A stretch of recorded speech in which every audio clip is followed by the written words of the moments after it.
کہنے میں مجھ سے پڑھنے میں کچھ غلطی ہو گئی تو مجھے معاف فرمائیے گا۔ السلام علیکم میرے پیارے بہن بھائی، تمام دیکھنے والے حاضرین اور ناظرین اکرام کو سحری ٹائم پروگرام میں خوش آمدید کہتے ہیں۔ بہت ہی پیارا سا خوبصورت سا کلام آپ لوگوں کے لیے لے کر آئی ہوں، امید ہے آپ لوگوں کو پسند آئے گا۔ چینل کو اگر ابھی تک سبسکرائب نہیں کیا تو جلدی سے سبسکرائب کریں، بیل آئیکن پریس کریں، پیارے پیار سے کامنٹس کریں۔ چلیں تو شروع کرتے ہیں۔ تیرے صدقے میں آقا سارے جہاں کو دین ملا، بے دینوں نے کلمہ پڑھا، لا الہ الا اللہ، حسبی ربی جل اللہ، ما فی قلبی خیر اللہ، نور محمد صلی اللہ، لا الہ الا اللہ۔ سمت نبی بو جہل گیا، آقا سے اس نے یہ کہا، گر ہو نبی بتلاؤ ذرا، میری مٹھی میں ہے کیا؟ آقا کا فرمان ہوا اور فضل رحمان ہوا، مٹھی سے کنکر بولا، لا الہ الا اللہ، حسبی ربی جل اللہ، ما فی قلبی غیر اللہ، نور محمد صلی اللہ، لا الہ الا اللہ۔ میرے نبی کے غلاموں کا رتبہ بڑا ہے، شان بڑی، چاہے غوث اعظم ہو یا ہو داتا حجویری، میرے نبی کے غلاموں کا رتبہ بڑا ہے، شان بڑی، چاہے غوث اعظم ہو یا ہو داتا حجویری۔ یاد نہیں تمہیں وہ منظر، خواجہ نے جب خود چل کر 90 لاکھ کو پڑھایا، لا الہ الا اللہ، حسبی ربی جل اللہ، ما فی قلبی خیر اللہ، نور محمد صلی اللہ، لا الہ الا اللہ، محمد الرسول اللہ۔ چلیں جی تو پروگرام شروع کرتے ہیں۔ السلام علیکم میرے پیارے بہن بھائیوں، امید کرتا ہوں خیریت سے ہوں گے، میں بھی خیریت سے۔ تو آج جو قرآن کا جو ٹاپک ہے وہ ہے عجائب القرآن سے میں آپ کو سنا رہا ہوں، ٹھیک ہے جی، جیسا کہ یہ ہے۔ اور اس میں آج جو واقعہ آپ کو سناؤں گا وہ نوح السلام کی کشتی کے بارے میں۔ اچھا، بہت سے لوگوں نے اسے پڑھا ہوگا اور بہت سے لوگوں کو نہیں پتا ہوگا، تو میں نے کہا چلے میں آپ کے ساتھ آج اس کا ذکر کروں۔ تو شروع کرتے ہیں اللہ کے نام سے بڑا، اعوذ باللہ، بسم اللہ الرحمن الرحیم۔ حضرت نوح علیہ السلام 9.5 برس تک اپنے قوم کو خدا کا پیغام سناتے رہے، مگر ان کی بد نصیب کو ایمان نہیں لائی، بلکہ طرح طرح سے آپ کی تقریر و تذلیل کرتی رہی اور قسم قسم کی اذیتوں اور تکلیفوں سے آپ کو ستاتی رہی، یہاں تک کہ کئی بار ان ظالموں نے آپ کو اس قدر زد و کوب کیا کہ آپ کو مردہ خیال کر کے کپڑوں میں لپیٹ کر مکان میں ڈال دیا، مگر آپ پھر مکان سے نکل کے دین کی تبلیغ فرمانے لگے۔ اس طرح بارہ آپ کا گلا گھونٹتے رہے، یہاں تک کہ آپ کا دم گھٹنے لگا اور آپ بے ہوش ہو جاتے، مگر ان ایذاؤں اور مصیبتوں پر بھی آپ یہی دعا فرمایا کرتے تھے کہ اے میرے پروردگار، تو میرے قوم کو بخش دے اور ہدایت عطا فرما، کیونکہ یہ مجھ کو نہیں جانتے ہیں۔ اور قوم کا یہ حال تھا کہ ہر بوڑھا باپ اپنے بچوں کو یہ وصیت کر کے مرتا تھا کہ نوح علیہ السلام بہت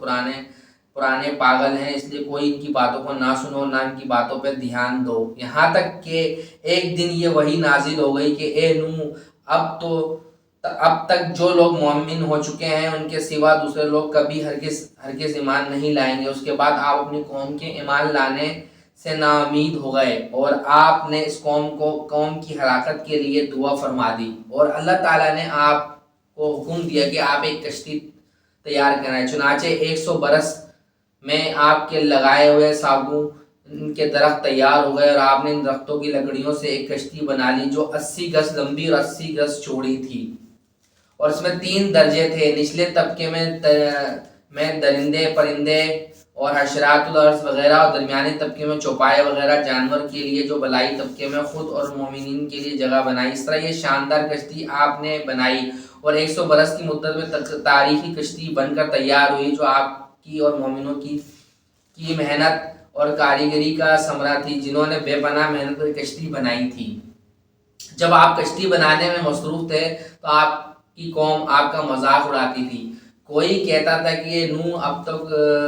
بڑی بن گئی ہے، حالانکہ پہلے تو کہا کرتے تھے میں خدا کا نبی ہوں۔ کوئی کہتا تھا اے نوح، اس خوش زمین پہ تم کشتی کیوں بنا رہے ہو؟ کیا تمہاری عقل ماری گئی ہے؟ غرض اس طرح کا تمسخیر و استہزاء کرتے اور قسم کے تانے بازیاں اور بد زبانیاں کرتے رہتے تھے، اور آپ ان کے جواب میں یہی فرماتے تھے کہ آج تم ہم سے مذاق کرتے ہو، لیکن مت گھبرانا، جب خدا کا عذاب بطور طوفان آ جائے گا ہم تمہارا مذاق اڑائیں گے۔ جب طوفان آ گیا تو آپ نے کشتی میں درندوں، چرندوں اور پرندوں، قسم کے حشرات الارض، ایک جوڑا نر مادہ سوار کر دیا، اور خود آپ اور آپ کے تینوں فرزند یعنی حام، سام اور یافس، ان تینوں کی بیویاں، آپ کی اور مومنہ بیوی اور 72 مومنین مرد و عورت، کل 80 انسان کشتی میں سوار ہو گئے، اور آپ کی ایک بیوی والا جو کافر تھی، وہ آپ کے ایک لڑکا جس کا نام کنعان تھا، یہ دونوں کشتی میں سوار نہیں ہوئے اور طوفان میں غرق ہو گئے۔ روایت یہ ہے کہ جب سانپ اور بچھو کشتی میں سوار ہونے لگے تو آپ نے ان دونوں کو روک دیا، تو ان دونوں نے کہا اے اللہ کے نبی، ہم اپنے دونوں کو سوار کر لیجئے، ہم عہد کرتے ہیں کہ جو شخص پڑھ لے گا ہم دونوں اس کو ضرور نہیں پہنچائیں گے، اور آپ نے دونوں کو بھی کشتی میں بٹھا لیا۔ طوفان میں کشتی والوں کے سوا ساری قوم اور مخلوق غرق ہو کر ہلاک ہو گئی، اور آپ کی کشتی میں جو دی پہاڑ پر جا ٹکرائی۔ طوفان ختم ہونے کے بعد آپ مما کشتی والوں کے زمین پہ اتر پڑے، اور آپ کی نسل میں بے پناہ برکت ہوئی، آپ کی اولاد تمام روئے زمین پہ پھیل گئی، آباد ہو گئی، اس لیے آپ کا لقب آدم ثانی ہے۔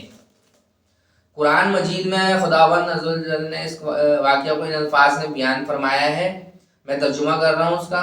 اور نوح کو وحی ہوئی کہ تمہارے قوم سے مسلمان نہ ہوں گے، مگر جتنے ایمان لا چکے ہیں غم نہ کھا اس پر جو کرتے ہیں، کشتی بنا ہمارے سامنے اور ہمارے حکم سے، اور ظالموں کے بارے میں مجھ سے بات نہ کرنا، وہ ضرور ڈوب جائیں گے۔ اور نوح کشتی بناتا ہے، اور جب اس کی قوم کے سردار اس پر گزرتے ہیں تو اس پر ہنستے اور بولا اگر تم ہم پر ہنستے ہو تو ایک وقت ہم تم پر ہنسیں گے جیسا تم ہنستے ہو، اب جان جاؤ کس پر آتا ہے وہ عذاب، اس کے سوا کرے اترتا وہ عذاب جو ہمیشہ رہے گا۔ طوفان برپا کرنے والا تیور۔ یوں اللہ تعالیٰ نے حضرت نوح علیہ السلام کو 200 برس پہلے ہی بذریعہ وحی مطلع کر دیا تھا کہ آپ کی قوم طوفان میں غرق کر دی جائے گی، مگر طوفان آنے کی نشانی یہ مقرر فرما دی تھی کہ آپ کے گھر کے تنور پانی ابلنا شروع ہو جائے گا۔ چنانچہ پتھر کے اس تنور سے ایک دن صبح کے وقت پانی ابلنا شروع ہو گیا، جب آپ نے کشتی پر جانور انسانوں کو سوار کرنا شروع کر دیا، اور پھر زوردار بارش ہونے لگی جو مسلسل 40 دن اور 40 رات موسلادھار برستی رہی، اور زمین میں بھی جا بجا شک ہوئی، اور پانی کے چشمے پھوٹ کر بہنے لگے۔ اس طرح بارش زمین سے نکلنے والی پانی میں سے ایسا طوفان آیا کہ 40 گز اونچے پہاڑوں کی چوٹیاں ڈوب گئیں۔ چنانچہ خداوند نے یہ کہا، ترجمہ کر رہا ہوں، یہاں تک کہ جب ہمارا حکم آیا اور تنور ابلے، ہم نے فرمایا کشتی میں سوار کر لے، عرش میں ایک جوڑا نر و مادہ جس پہ بات پڑ چکی ہے، ان کے سوا آپ کے گھر والے اور باقی مسلمانوں کو اس کے ساتھ مسلمان نہ تھے، مگر تھوڑے ہی۔ آسمانوں و زمین کے پانی کی فروانی طوفانی کا بیان فرماتے ہوئے ارشاد بانی ہوا ہے کہ ترجمہ،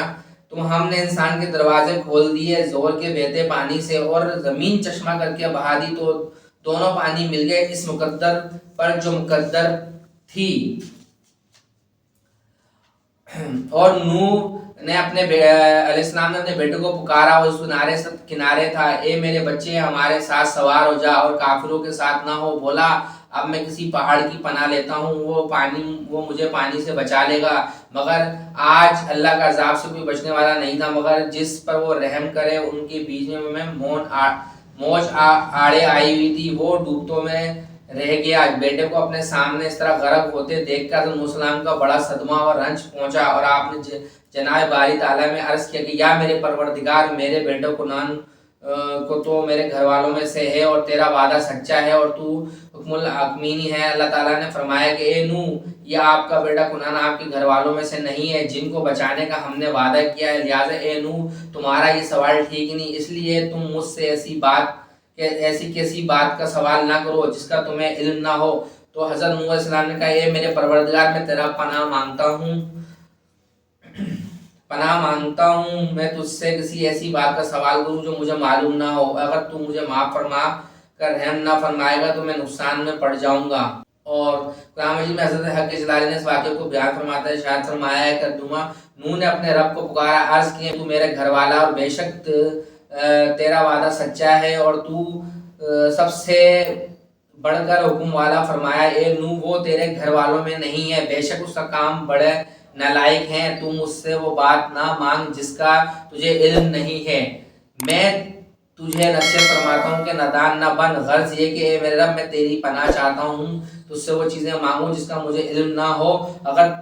مجھے نہ بخشے اور رحم نہ کرے تو میں ریاکار ہو جاؤں۔ جب حضرت نوح علیہ السلام کی کشتی پہاڑ پر جا پہنچی، سب کفار غرق ہو کے فنا ہو چکے، تو اللہ تعالیٰ نے زمین کو حکم دیا کہ اے زمین جتنا پانی تجھ سے چشموں کی صورت میں نکلا ہے ان سب پانیوں کو پی لے، اور اے آسمانوں اپنی بارش بند کر دے، چنانچہ پانی گھٹنا شروع ہو گیا، طوفان ختم ہو گیا۔ پھر اللہ تعالیٰ نے حضرت نوح علیہ السلام کو حکم کیا اے نوح اپنی کشتی سے اتر جا اور اللہ کی طرف سلامتی اور برکتیں آپ پر بھی ہیں، ان لوگوں سے بھی کشتی میں جو آپ کے ساتھ ہیں۔ حدیث شریف میں آیا کہ حضرت نوح علیہ السلام نے یہ روئے زمین کی خبر لانے کے لیے کسی کو بھیجنے کا ارادہ فرمایا تو سب سے پہلے مرغی نے کہا میں روئے زمین کی خبر لاؤں گی، تو آپ نے اس کو پکڑ لیا، اس کے بازو پہ مہر لگا کے فرمایا تجھ پر میری مہر ہے، تو پرند ہوتے ہوئے بھی لمبی اڑان نہ اڑ سکے گی اور میری امت تجھ سے فائدہ اٹھائے گی۔ پھر آپ نے کوے کو بھیجا تو ایک مردار دیکھ کر اس پر گر پڑا اور واپس نہیں آیا، آپ نے اس پر لعنت فرما دی کہ اس لیے دعا فرما دی کہ وہ ہمیشہ خوف میں مبتلا رہے، چنانچہ کوے کو حل و حرام میں کہیں بھی پناہ نہیں ہے۔ پھر آپ نے کبوتر کو بھیجا، وہ زمین پر نہیں اترا بلکہ ملک کے سبا سے زیتون کی ایک پتی چونچ میں لے کر آ گیا، تو آپ نے فرمایا کہ میں تو زمین پہ نہیں اترا، اس لیے پھر جاؤ اور روئے زمین کی خبر لاؤ۔ تو کبوتر دوبارہ روانہ ہوا اور مکہ مکرمہ میں حرم کعبہ کی زمین پہ اترا اور دیکھ لیا کہ پانی زمین میں حرم سے ختم ہو چکا ہے اور سرخ رنگ کی مٹی ظاہر ہو گئی، کبوتر کے دونوں پروں سرخ مٹی سے رنگین ہوئے۔ پھر اسی حالت میں نوح علیہ السلام کے پاس واپس آ گیا اور عرض کیا یہ خدا کے پیغمبر، آپ میرے گلے میں خوبصورت توق عطا فرمائے، میرے پاؤں میں سرخ خضاب مرمت فرمائے، مجھے زمین میں حرم میں سکونت کا شرف عطا فرمایا۔ چنانچہ حضرت نوح علیہ السلام نے کبوتر کے سر پہ دست شفقت پھیرا اور اس کے لیے دعا فرما دی کہ اس کے گلے میں دھاری کا ایک خوبصورت ہار پڑا رہے اور اس کے پاؤں سرخ ہو جائیں اور اس کی نسل میں خیر و برکت رہے، اس کو زمین میں حرم میں سکونت کا شرف ملے۔ سبحان اللہ۔ اسی کے ساتھ میں آپ سے اجازت دیتا ہوں، انشاءاللہ تعالی ملوں گا نیکسٹ پروگرام میں، اپنا رکھیے گا بہت سارا خیال، اللہ حافظ، اللہ نگہبان۔